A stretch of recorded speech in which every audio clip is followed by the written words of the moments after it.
So friends, हम अभी debenture trust deed के बारे में हमने लास्ट वीडियो में डिस्कस किया था, उसके बारे में कंटिन्यू करते हैं। तो जो डिबेंचर ट्रस्ट डीड है, इसके बारे में दो चीज़ें बताई गई कि एक तो अगर जो है अगर प्रिंसिपल अमाउंट और इंटरेस्ट नहीं पे किया जाता है तो उस केस में जो ट्रिब्यूनल में पिटीशन फाइल की जा सकती है और कंपनी के खिलाफ एक्शन लिया जा सकता है। उस वक्त कंपनी को स्ट्रिक्टली इस चीज़ को मानना पड़ेगा, और अगर वो ऐसा नहीं करते हैं, डेफर करते हैं, डिले करते हैं, इग्नोर करते हैं, तो कंपनी के जो भी पर्सन जो भी जो पोस्ट पे होगा वो अगर इसके लिए लाइबल होगा। तो यहाँ पे कंपनी लॉ में जो है वो बहुत क्लियरली यहाँ पे बताया गया है कि 3 इयर्स तक की जो है यहाँ पे इम्प्रिजनमेंट हो सकती है, और उसी के साथ ही 2 लाख तक का फाइन विच में एक्सटेंड टू 5 लाख रुपीज। तो यहाँ पे जो ट्रस्टीज का रोल जो है वो और ज्यादा इंपॉर्टेंट हो जाता है। कोऑर्डिनेशन तो बहुत अच्छे से मेंटेन ये करते ही हैं, इसी के अलावा क्योंकि ट्रस्टीज होते, ये कौन सी ऐसे अथॉरिटीज या इंस्टीट्यूशंस हैं जो ट्रस्टीज का रोल प्ले कर सकती हैं? यहाँ पे कमर्शियल बैंक्स, फाइनेंशियल इंस्टीट्यूशंस, या फिर कोई ऐसे ट्रस्ट कंपनीज जो इन्हीं पर्पस के लिए बनाई गई हैं, उन्हें जो है इस रिस्पॉन्सिबिलिटी को दिया जा सकता है। एक कंपनी जो है मोर देन 1 ट्रस्टीज भी जो है उनके साथ एग्रीमेंट कर सकती है। तो जब एक बॉन्ड होल्डर एक कंपनी के बॉन्ड्स को परचेज कर लेता है जहाँ पे वो 500 से ज्यादा जो है बॉन्ड होल्डर्स हैं, तो इस सिचुएशन में ऑटोमेटिकली वो उस बॉन्ड इंडेंचर को भी साइन कर लेता है।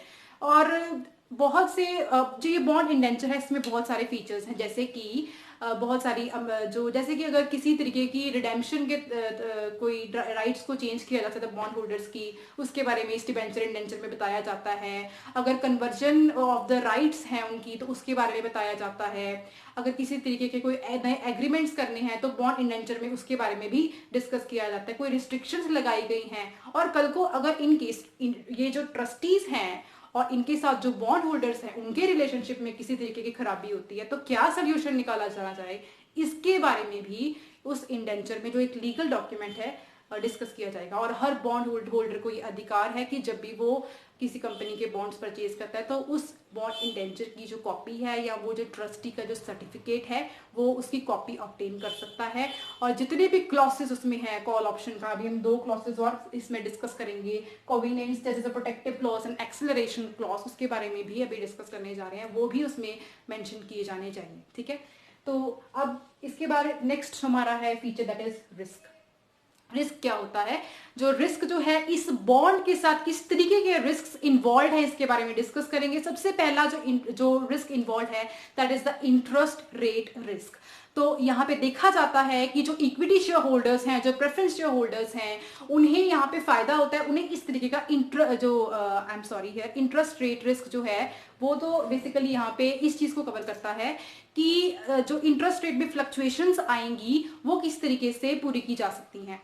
जैसे कि इंटरेस्ट रेट में किस तरीके की फ्लक्चुएशंस आ सकती हैं कि time to time interest rate जो है वो कभी ऊपर जाता है कभी नीचे जाता है। तो यहाँ पे इसका सोल्यूशन क्या है? यहाँ पे इसका यही सोल्यूशन है कि आप थोड़े 10 ईयर का जो बॉन्ड है वो बेस्ट रह जाता है, वो बेस्ट है अगर आप इन्वेस्ट करना चाहते हैं। अगर आप शॉर्ट टर्म के बॉन्ड्स में इन्वेस्ट करते हैं तो फिर इंटरेस्ट रेट फ्लक्चुएशन रिस्क आप एक्सपोजर हो जाता है, आपको फेस करना पड़ता है।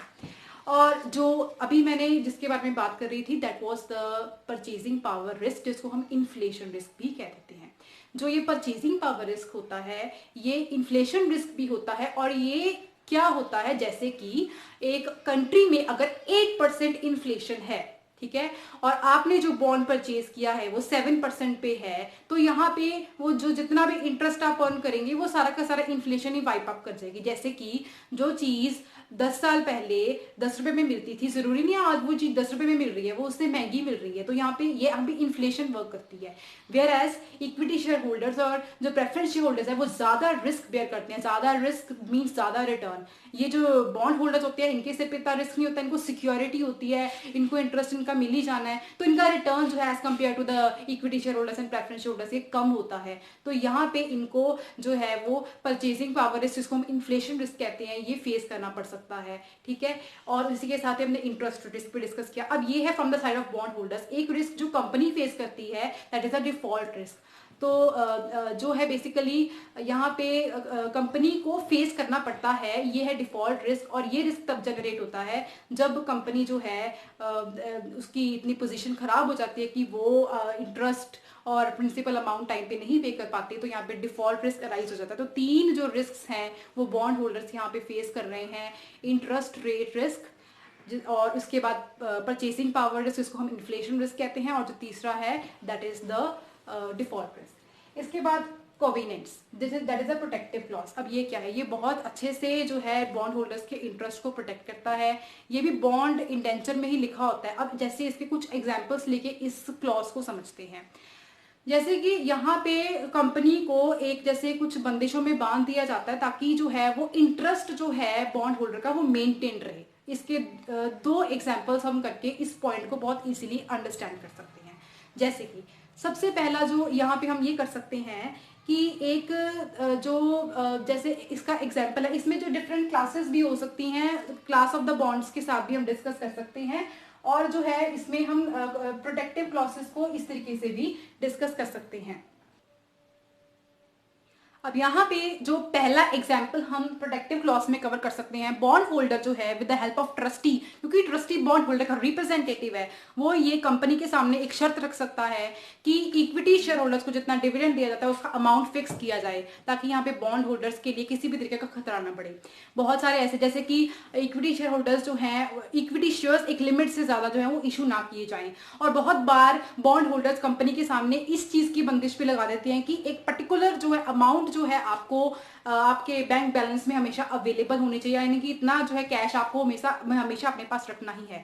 उसके साथ 2 बेनिफिट्स हो जाते हैं। सबसे पहला बेनिफिट ये हो जाता है कि कंपनी की लिक्विडिटी पोजीशन इंश्योर हो जाती है और इंटरेस्ट पेमेंट्स में किसी भी तरीके की डेफरमेंट डिले नहीं आता है, जिससे कि बॉन्ड होल्डर्स को ये इस तरीके की सिक्योरिटी रहती है कि उन्हें उनका इंटरेस्ट टाइमली मिल जाएगा और प्रिंसिपल अमाउंट भी जो है वो भी उनको टाइमली जो है रिडेम्पशन के टाइम पे मिल जाएगी। और इसके बाद मैंने अभी क्लासेस की बात की थी कि अलग अलग क्लासेस में भी हो सकता है। जैसे कि अगर एक मॉर्टगेज बॉन्ड्स है जो बेसिकली सिक्योर्ड कैटेगरी में है, तो वो इस तरीके के प्रोटेक्टिव क्लॉसेस जो है यहाँ पे लगवा सकते हैं कि जो है जितना एसेट है उसका सिर्फ 75% लाइबिलिटी ही कंपनी की होनी चाहिए, क्योंकि ये ना हो कि जो एसेट्स जो हैं वो कंपनी के प्लेज करके उन मॉर्टगेज बॉन्ड्स को मार्केट में इशू किया गया है उनकी क्वालिटी जो है वो लो की जा सके। तो ये जो प्रोटेक्टिव क्लॉसेस हैं ये इसलिए एड ऑन किए जाते हैं ताकि एक उनकी जो क्वालिटी है जो बॉन्ड्स की उनको बढ़ाया जा सके, उनको इंक्रीज किया जा सके, ताकि एक जो है वो बॉन्ड होल्डर के माइंड में सिक्योरिटी जो है उसको इंक्रीज होता है। लास्ट हमारा जो यहाँ पे क्लॉज आ जाता है that is the acceleration clause. Acceleration clause जो है ये भी जो है बॉन्ड इंडेंचर में मेंशन किया जाता है। यहाँ पे अगर जो बॉन्ड होल्डर को टाइमली इंटरेस्ट नहीं मिलता है तो वो जो है पूरी इन्वेस्टिगेशन करवा सकता है विद द हेल्प ऑफ जो भी अथॉरिटीज हैं, जो ट्रिब्यूनल में जो भी कंपनी लॉ ट्रिब्यूनल है, नेशनल कंपनी लॉ ट्रिब्यूनल के थ्रू जो है वो यहाँ पे इंस्पेक्शन करवा सकता है, ट्रस्टी की मदद ले सकता है ताकि वो इंटरेस्ट रिकवर कर सकते हैं। एक्सेलरेशन क्लॉज इस चीज को जो है इस चीज की तरफ एजर्ट नहीं करता है कि प्रिंसिपल अमाउंट मिलेगी या नहीं मिलेगी, लेकिन अगर कंपनी में जब इन्वेस्टिगेशंस की जाती हैं by the due directions of NCLT, अगर ये पता चलता है कि कंपनी के पास इतने पैसे हैं कि वो अपने एक्सपेंसेस को रिकवर कर सकती है, तो बॉन्ड होल्डर को डेफिनेटली इंटरेस्ट दिया जाएगा। तो ये सारे जो फीचर्स थे ये हमने इस पूरे के पूरे टॉपिक में कवर किए। I hope you like the video. अगर आपको पसंद आया तो लाइक बटन भी प्रेस कीजिए और उसी के साथ ही वीडियो को शेयर भी कीजिए और इसको सब्सक्राइब करना ना भूलिए। Thank you.